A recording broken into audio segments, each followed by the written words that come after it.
Deion Sanders said that what he needed to do was get new linemen. Mm-hmm. He said that is the big picture is getting new linemen, and he was gonna paint that picture perfectly or something to that effect. Okay. Mm-hmm. Yep. Now, of course, we ain't gonna know how well that painting is done. We ain't gonna know if it's a Picasso or a Basquiat or anything like that. Right. Until them boys get on that field and have some killers across that way from them. Okay. Yeah. All right. But as of right now, there are moves being made. Okay. You got a transfer from Houston by the name of Tyler Johnson. You got a transfer from UTEP. Oh, let me give you the height and weight. Okay, they including that on here too. Tyler Johnson, they saying going 6'5", 320. Okay. Transfer Justin Mayers from UTEP going 6'4", 280. Transfer from Indiana, Khalil Benson going 6'6", 310.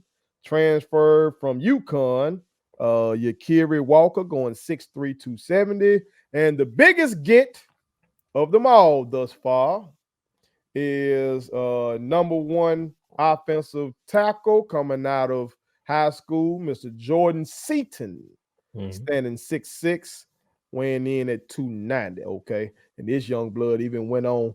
I almost said skipping Shannon undisputed. No, they ain't that no more. No. He went on undisputed with Skip Bayless, and I think Keyshawn was on there and Michael Irwin on there, okay, and made his announcement, which that totally was set up. They tried to act shocked, but that totally was set up, okay. But he was the biggest get.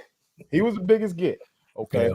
So we're gonna talk about it real quick, and and shout out to Hayes Fawcett, okay. That's where we just use that as a source for all those recruits. Shout out to that Twitter account, okay. Yeah. But we're going to talk about it real quick, okay? My brother was Negro Dominance last year, okay?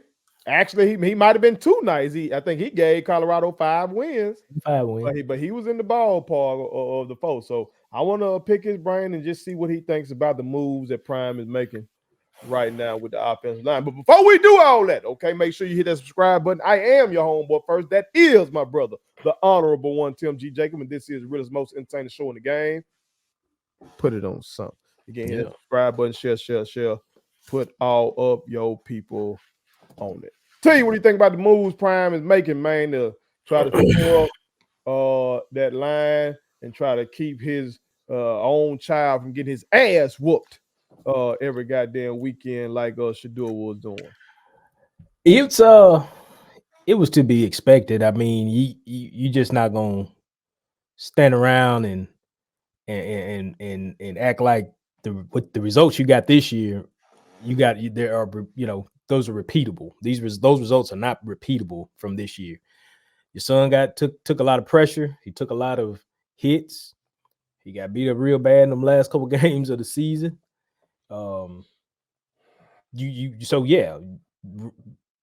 Mission number one is to bring in better talent at the line position, the offensive line position. So he went and got him. They reading a little write up on the Jordan Seaton kid. They say he's got very good feet. He did actually take time from, I guess, his freshman years and stuff. He's recreated his body, shed some weight, does a lot of good things in the pass game. They say he's a mean one. They clocked him at 17.7 miles an hour on a tracking device, just showing his top end speed, I guess you would say, getting upfield. So there's gonna be a lot of eyes on him. Gonna be a lot of eyes on the Colorado situation as a whole, because it's of course headed by Deion Sanders. So, but I expected it. I didn't really know. I didn't know. I expected him to get a lot out of the transfer portal, and we just gave off some names of several kids that have come from transfer portal. But getting the number one tackle in the country is a big deal. And I was telling you, off record about the video that's out there about Prime reading off these kids and their size and weight and stuff, and he's like, in the name of of the Father, the Son, and the oh yeah, he did that. What? Protect this man. Protect this man. Talking about Sheduer. Yeah, he did all that. And so it's out there. It's out there. But What are we doing? anybody would see Oh. that was a necessary move. You needed to bring in kids to protect Shedeur Sanders. So, and of course, we got to drive his draft stock back up. Get his draft stock back where we need to be. Give him time to get Travis Hunter more balls. So we'll see. We'll see. I mean, you brought in talent. I think those guys were like 3 and 4s. The Seaton kids are 5. But the question is, can you coach them up? Can you keep them disciplined? Can they stay focused week to week? Can they work together to get an end goal? What's the end game for Colorado football? Mm-hmm. Are we talking winning conference? Well, really, they just need to get to a bowl, obviously. He claimed they going to the playoff next year. Well, yeah, okay. That what he told me, T. I know. While he was what the fuck was he on? You know, I fuck with Dan Lebatard. Dan Lebatard be saying some real shit, but Dan Lebatard is a big time Deion Sanders fan too, though. All right. So he had him on. What the fuck were they talking? Prime was on there trying to hype the damn Coach Prime doc that's coming. You know what I'm talking about? Okay. But you know, Dan was just trying, you know, talk to him about what was going on. And it was on the day that the portal opened. So they started chanting, it's portal day, it's portal day, portal day, and all this kind of shit, okay? So he was elated about that shit, but he also talked about college football playoff and how you got to have Alabama up in that thing. And he said, well, next year when they move to 12 teams, they're going to be 1 to 12. They're going to be 1 to 12. We'll see. We shall see. But it don't hurt. It don't hurt to start here. You got you shored up the offensive line. You need that. What they're going to look like, that's going to be on coach. That's going to be on Deion. Mm-hmm. That's on your watch. I mean, this year's lack of success was on your watch. And you needed, if there was nothing else, what was the complaint about Jackson State them years that he was the line? Yeah. So it wasn't like this was a secret. Yeah. So you pretty much just transferred your son from one situation to the same situation with the exact same results. So sound like the common denominator is him. Got to be him. I mean, you want to play an air raid style of ball, you need guys that can hold their blocks, that can protect and create a pocket. How else do you do it? So it's on Prime. It's all on Prime. It's all on Prime. He can bring all the talent in, but he still got to coach them up. He still got to prove against the Oregons of the world, the Utahs of the world, the Arizonas, all that. He got to prove all that. So, hey man, stop telling me what you think you gonna do and just go do something. Yeah. Well, I don't know. I ain't gonna sit here and act like I know what these boys gonna look like. Okay. I ain't working for 24/7 Sports or own 3 sports and nothing like that. We don't work for them. Okay. These recruiting folks, they claim they doing the homework and looking at the tape and all that kind of stuff, and they give y'all what they think about these cats. Okay. So we shall see. A lot of this gonna come down to coaching. We mentioned the offensive line struggles at Jack State. I will say now that last year at Jack State, we did have a 1,000-yard rusher in Savion Wilkerson, which prompted me to always be saying, give Mr. Wilkerson the damn ball. You know what I'm saying? Right. But there were a lot of times that we didn't give him the ball. That's why I started saying that, because like we would have some success rushing the ball, and then we wouldn't give the motherfucker the ball. Right. So kind of like what we said this past year with some of them cats. Like, damn, Sheduer getting his ass whooped. Why not try to run the ball with some of these cats that you got, to try to provide some balance. We'll see. We'll see if they try to do that. You know what I'm saying? Now, for some of y'all real ones who have played football, I got a question for y'all out there. And T, you can answer this as well, you know, because I know you really be looking at shit closely. Have y'all ever seen in college football? Bad question. Is it hard for a freshman in college football at tackle or anywhere on that line to come in and be impactful? Is that hard?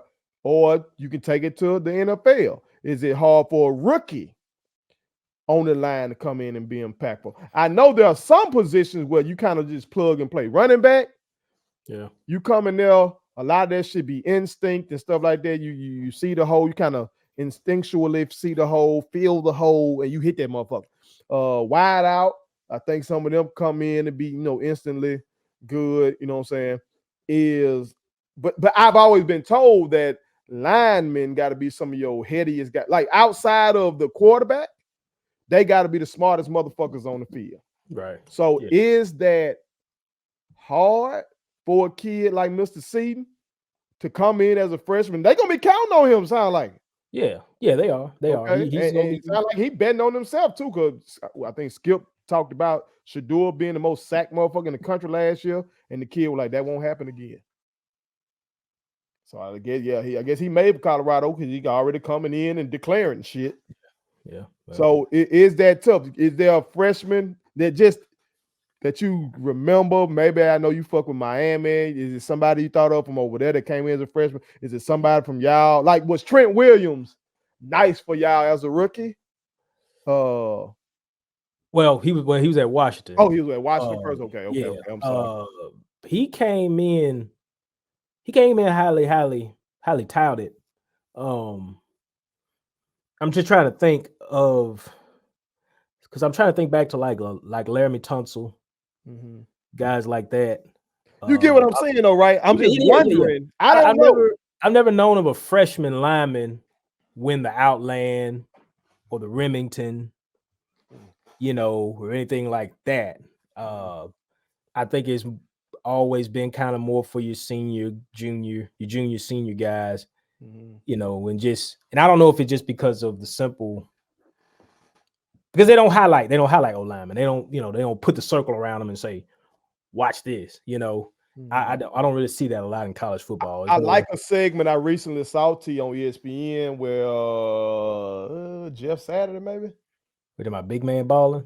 Well, that's Spears, and then Saturday does like the pancake stuff. Pancake, there it was. He was throwing pancakes at the bit. I like that. Yeah, I never seen just show me a highlight package of these linemen getting off the same way you do Moss. He got mossed, or what's another one that they be doing? Remember Dilfer had the Dilfer dimes. Remember that shit? I used to like that. So this man showing some love to the linemen, because that's where the violence is. That's where the game is played. It's on the motherfucking line, offensive, defensive line. So let's show them some love. So, but outside of that, you're right. A lot of folks don't say nothing about them unless they fucking up. No. Yeah, well, that's true. Yeah, exactly. When they fucking up, that line, ooh. They get a 15. If they get a holding penalty, they on their ass then. But everything going right, not a word. Don't say nothing about it. Kind of like the referees. If a referee call a good game, and nobody like, man, no, that game went smoothly. We ain't had no penalties. Yeah. Referees fuck that shit up. Yeah. They're getting ripped. Yeah. I mean, that's true. That's true. I don't know, man. It'll be interesting coming off a 4-8 season. Moving to the Big 12 now. I don't know what kind of pass rushes Big 12 got over there. So much movement with this realignment and shit. It is a lot of movement. Fucking crazy, but we shall see. But real ones, y'all chime in. Let us know what y'all think gonna go down. Has Prime solidified the line? He's gonna keep his own child from getting his ass whooped, okay? Or do you think Deion Sanders gonna be giving him that phone call and saying, "Motherfucker, you getting my baby killed out there again? You can have my baby get his back broke up out this bitch." Okay, let us know what y'all think. Put it on something. Please subscribe to my daddy's YouTube channel, because the more subscribers he gets, the more attractive he looks to sponsors. The more attractive he looks to sponsors, the more money he can make. And the more money he can make, the more money he can spend on me.